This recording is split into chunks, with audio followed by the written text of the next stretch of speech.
Okay, so Imo 3. Alright,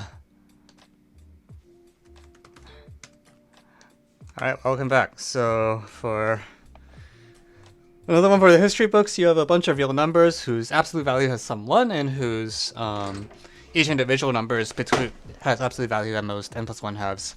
And you would like to get a permutation of them such that this funny sum y1 plus 2y2 and whatever is also not too big.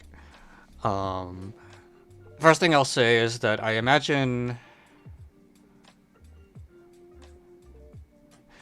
that bound is best possible, because if you have like n equals 2 or something, if you have any n for which n is even but the triangular number 1 plus 2 plus total dot plus n is odd, then you can let xi's be like plus or minus n plus 1 halves. Or what even, actually it doesn't really matter what this maximum is, honestly. Like if n equals 2 mod 4, then you let all the xi's equal plus minus m for whatever capital M you want, and then this sum will always be a multiple of a non-zero multiple of m. So why n plus 1 over 2? That's the other question I have. When n equals 1, I guess. Okay.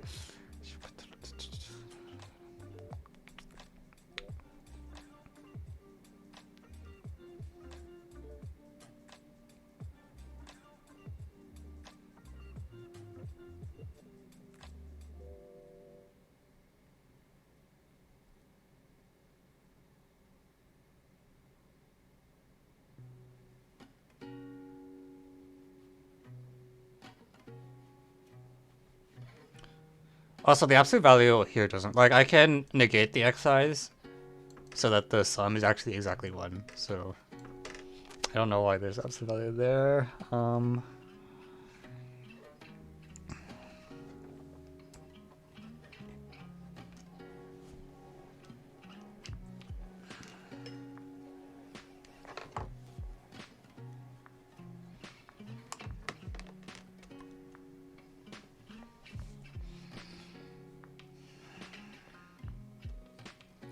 y1 plus 2y2 plus n. If all the xi's are just 1 over n, okay, I guess that's why it's n plus 1 over 2. I feel like these bounds are not that related to each other or something. What do I mean by that? Like,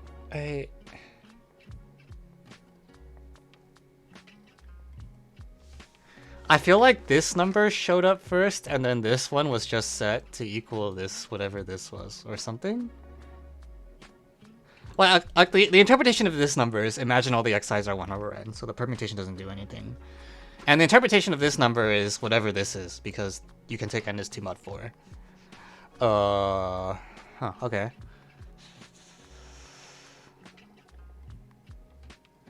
I also don't... you don't need an absolute value here, so why is there an absolute value here?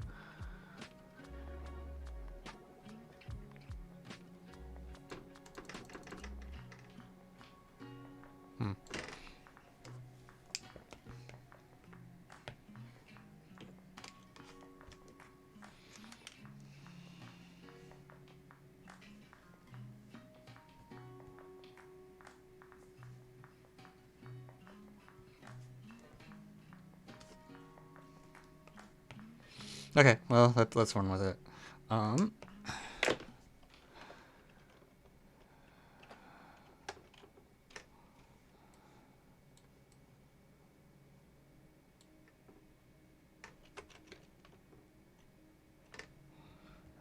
Let's see, is this still connected?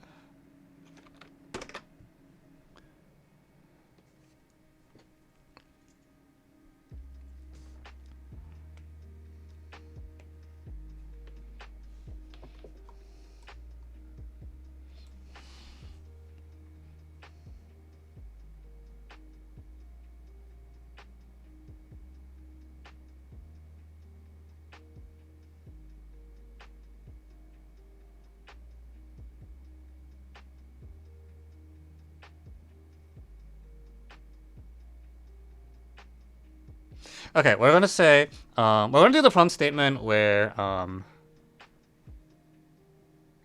feel like these conditions are so stupid. Okay, here's what we're gonna do. All right. I want the following claim to be true.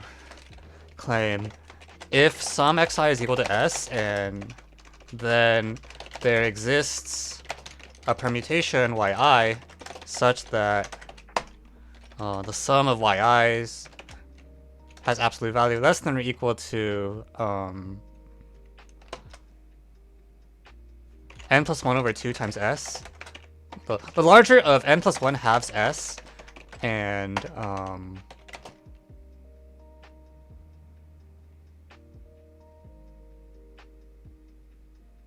the largest absolute value of any of the xi's. I think this should just be true or something. Is that believable?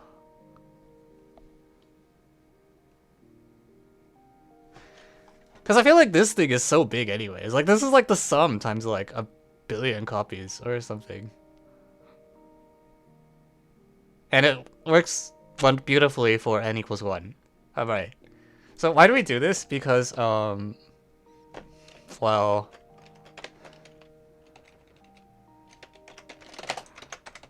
let's see. This yi sum is actually exactly equal to,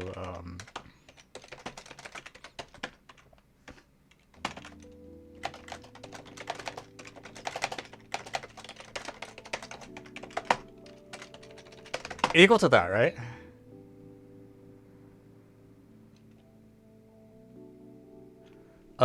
Assume... oh, I should just shift by 1 over n. Yeah, that's probably true, actually. You can...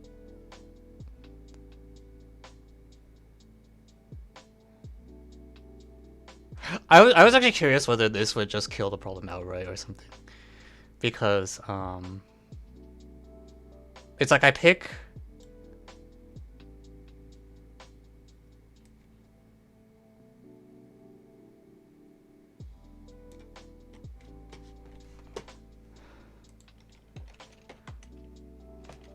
so you can get something that is...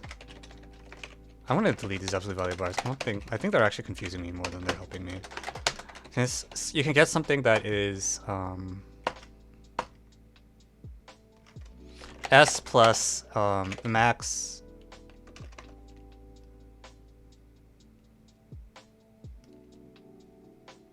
hang on. Breathe in, breathe out. Okay, so this is like you have a copy of s, and then you have s minus y1.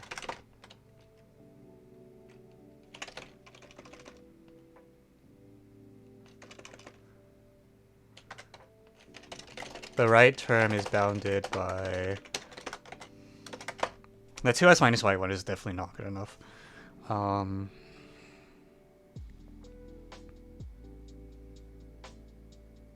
No, this isn't good. I feel like I want to...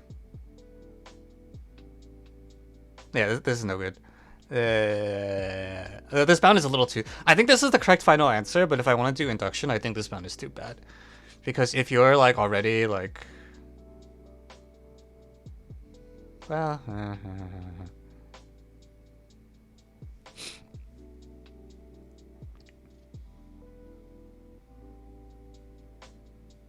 yeah, I like the suggestion to kill off the 1 over n though. So let's just incorporate that just because I don't... why not? I really don't like the n plus 1 over halves.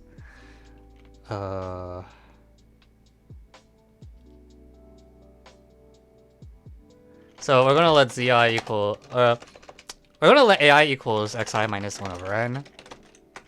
So with Ellis and Jameson, xi equals 1. So... and bi equals be a permutation of the yi.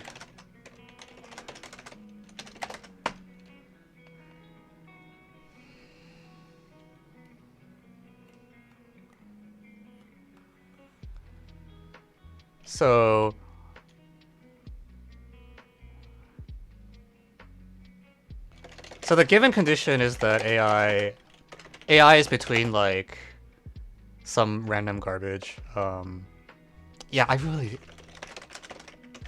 I guess it's literally speaking this, but I really think this is not the right thing to look at or something. And then the goal is that B1 plus B2, B1 plus 2B2 plus NBN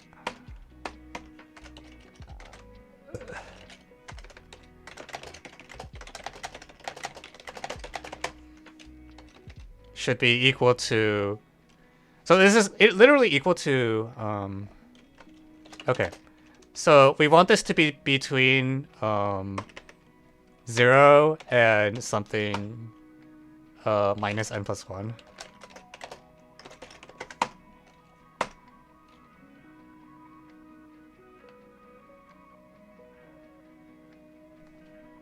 Okay. The reason this feels weird to me is because, like, as I said, when n is even and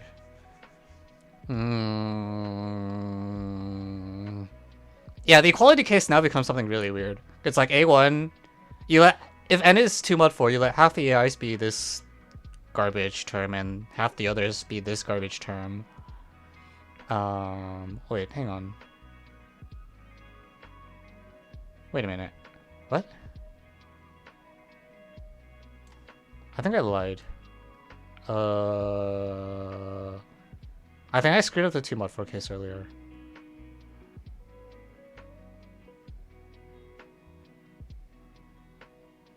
Oh, yeah, the 2 mod 4 case is something weird. Okay, never mind.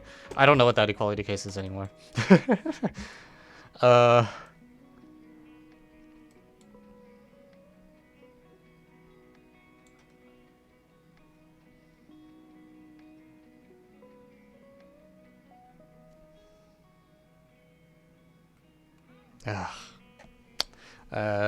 Okay.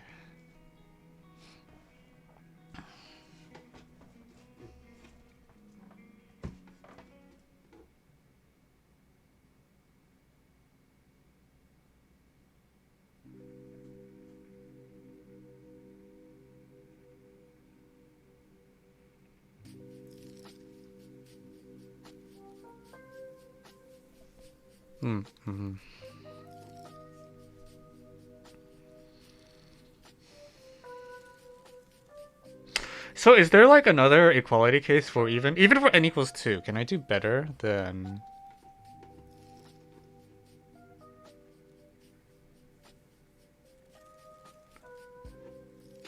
Three halves is so large though. Yeah, for n equals 2 there's nothing. So like if you do 3 halves minus a half, or it's like, yeah, 3 halves and minus a half is the quote-unquote extreme case. But that's not even that bad, because you can just do... You can get one. Oh my god.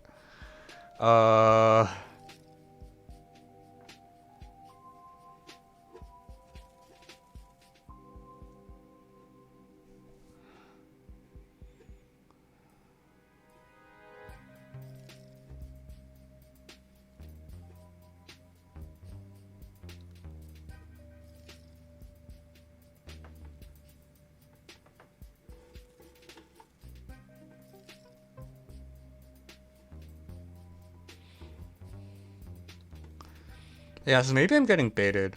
I might be being baited.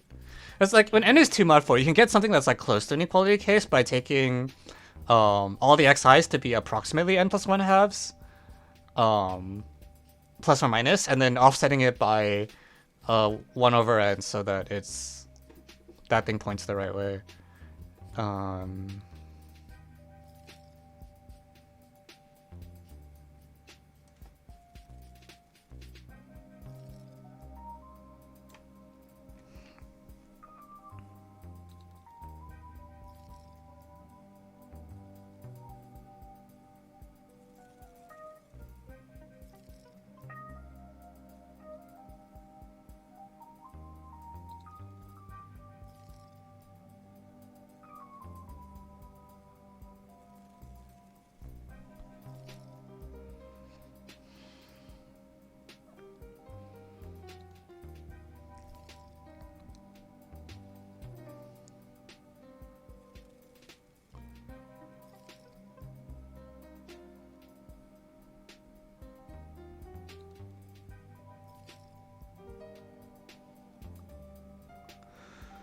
Okay, here's what we're gonna do, alright?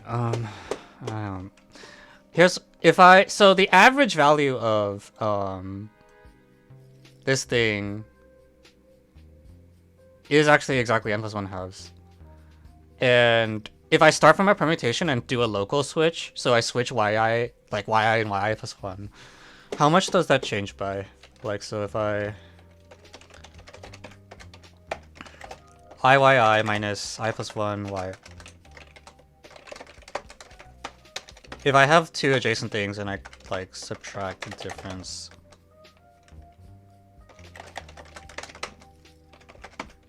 so I swap u and v. This is equal to what? Help, subtraction. V minus u?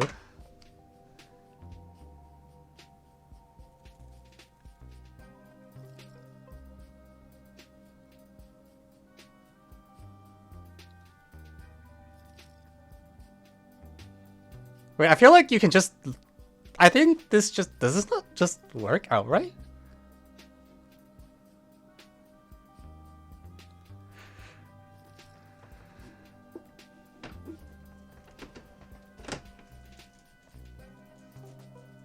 Wait, I think this just works outright.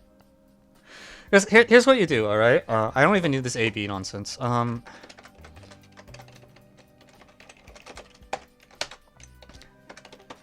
So start with the large... okay, well, let's say with all logical generalities, sum x equals 1, and x... Well, we'll sort them, alright? So... Okay, so... The largest possible permutation is... well, we'll call this initial value capital A, where you...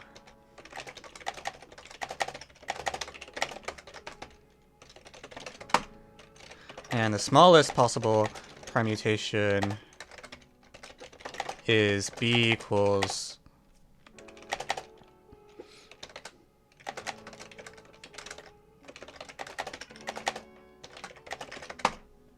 or some garbage like this. Shit. And then, the average value is equal to exactly n plus 1 over 2.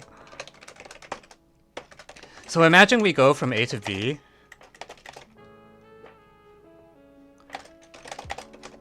One step at a time by swapping adjacent elements.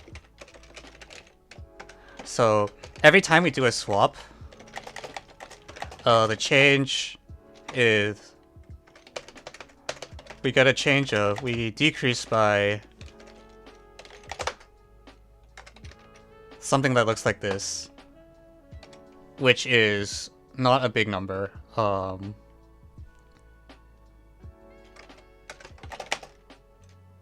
It's in particular it's less than n plus 1 or something. So you're moving in jumps of n plus 1.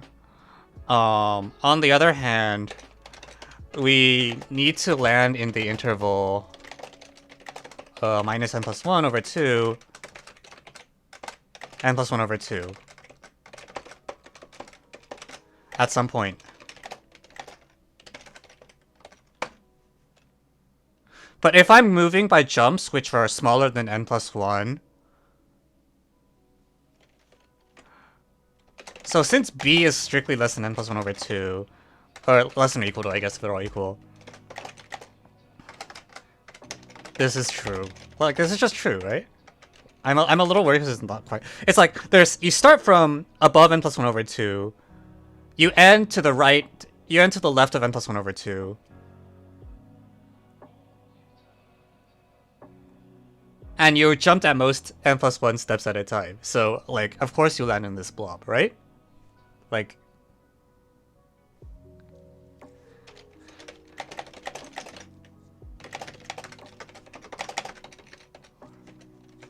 We're at most the size of the interval I. That's just it, right? That there's nothing else to do.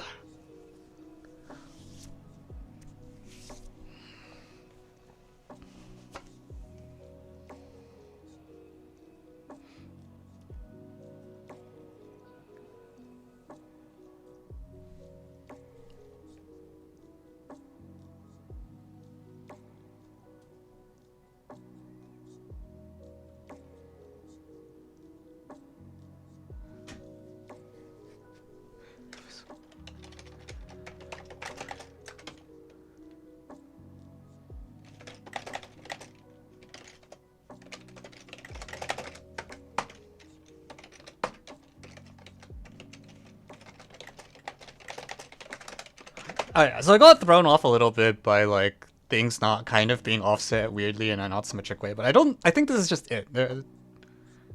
Like this is it, right?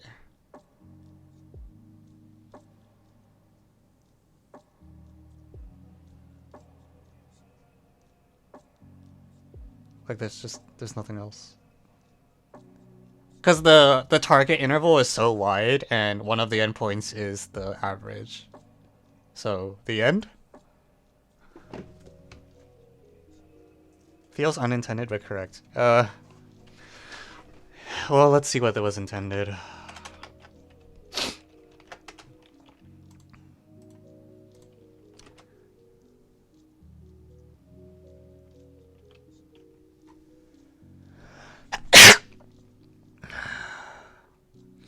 Well, that appears to be the solution people found.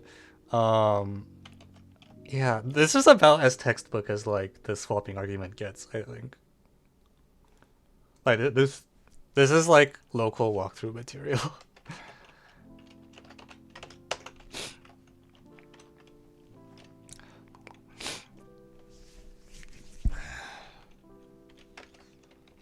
Okay, cool. Beautiful.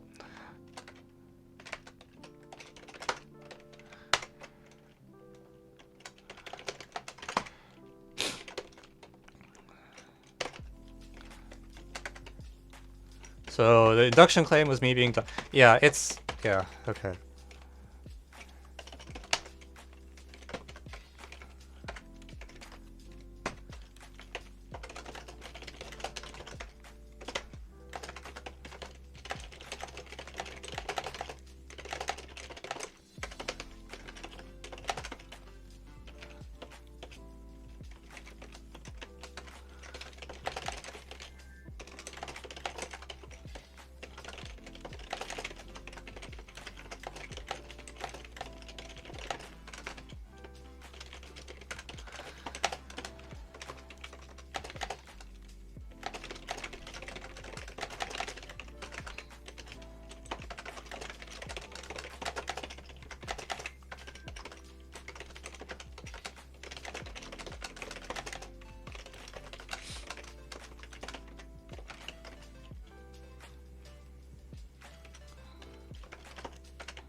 Transform A to B one step at a time by swapping adjacent. Yeah, and I was totally right that the n+1/2 in the xi condition was just like bait.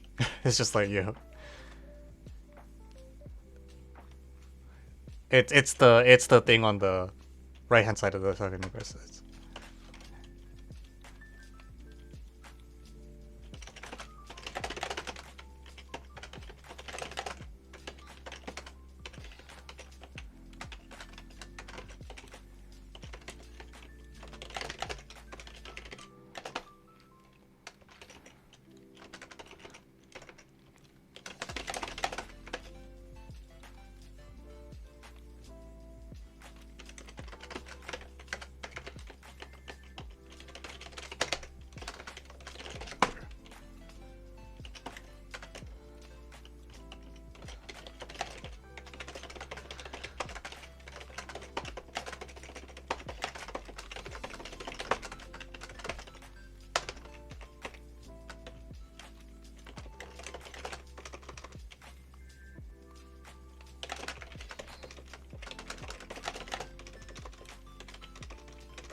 The end.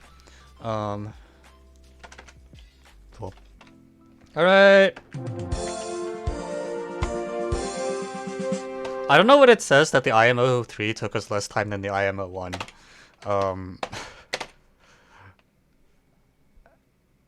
Don't we need... Yeah, no. Yeah, we need it for the step argument, but it's like, it's a really unnatural condition, right? Because like in your equality case or whatever, the...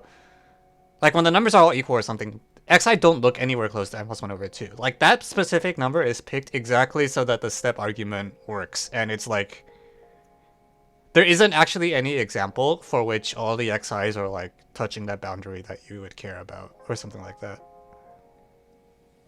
P3 has 2 times more solves. Oh, on the actual contest? Oh, that's so funny. Wait, I gotta see this. if I can load imoofficial.org, which for some reason is really bad at loading. I don't know if it's because I always forget to type www or if I forget to type https or something like that, but it always takes me more than one try to load IMO official.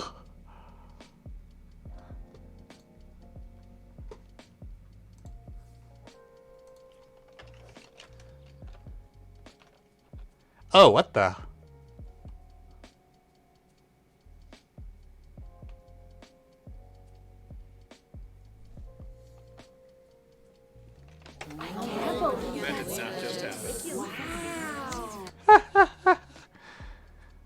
Yeah, that difficulty order, man. 2, 3, 1. But the thing is, like, 1 isn't even that. I think 1 is annoying, not hard. Or so, like, problem 1 is, like, if I was taking the test, I would be like, I know that you can make this nicer, but I'm not going to because I'm taking a test. And I'm just going to, like, smash my head against the wall until the wall falls apart because it will fall apart eventually. It's that kind of flavor, right? Whereas 3, like, you cannot solve a problem just if you don't have the switching idea.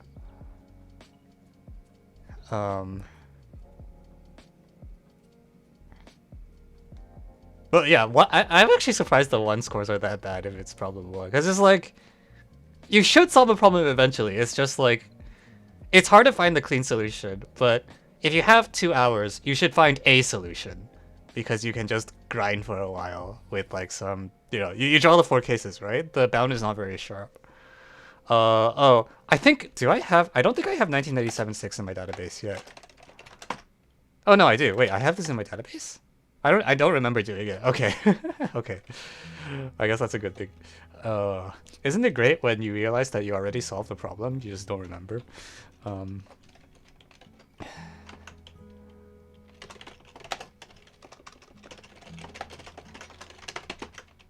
Okay, we can pretend this is an algebra problem. I guess this counts as algebra.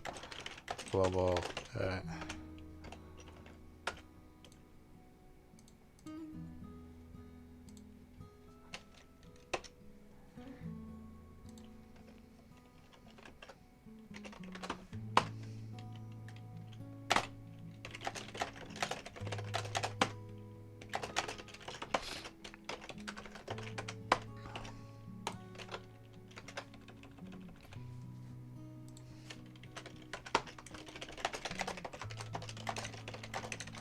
Can I problem request? Yeah, go for it.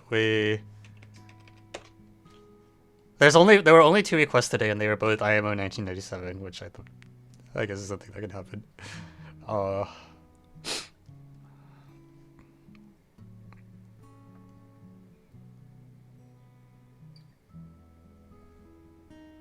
Yeah, I have now done all of 1997. I thought I hadn't done 6, but apparently I wrote up a solution in my database. So I guess I did it at some point and forgot about it.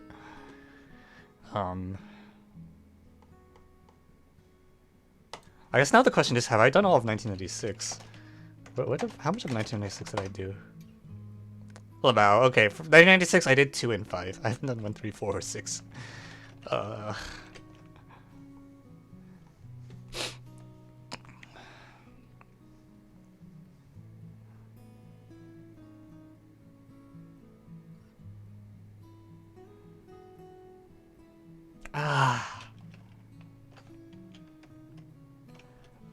Okay, you know what? I'll put that in display mode. That's a little hard to read in line.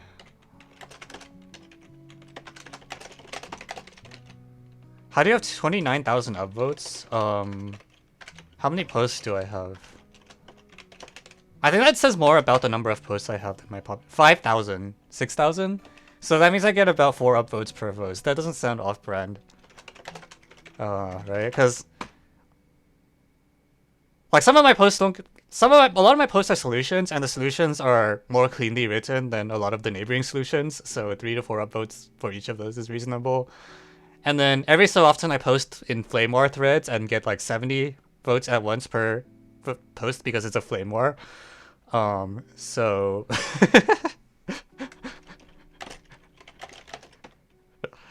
yeah, if you want to get a lot of upvotes, just post in all the flame wars.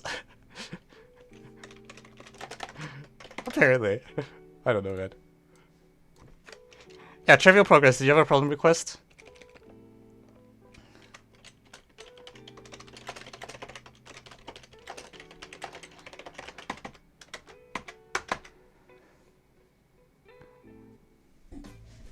Do the upvotes mean anything on that site? I think it depends on how you get them. If you get the upvotes because people keep upvoting your solutions on the HSO forums, I think that usually just means that your solutions looked pretty nice. If your upvotes come from contests and programs, then it probably doesn't mean very much. I don't know.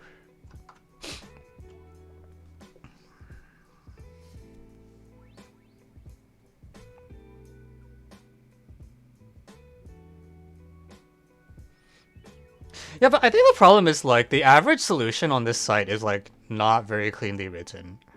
Like I guess it's okay, but like the users like don't know the tech. They have like walls of text and so on, and then you get a solution that actually like uses indentation and spacing. Like it's not a very high bar.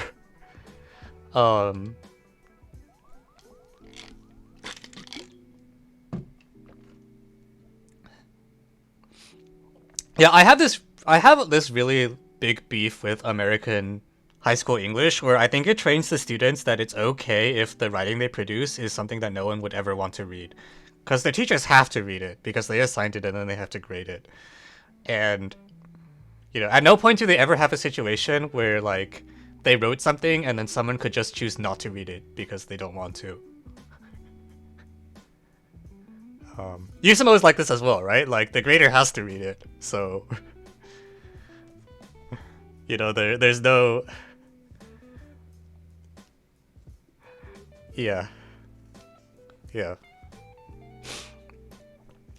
I think like if you are in a situation where people are reading your stuff because you're forced to, you're going to develop a lot of bad habits.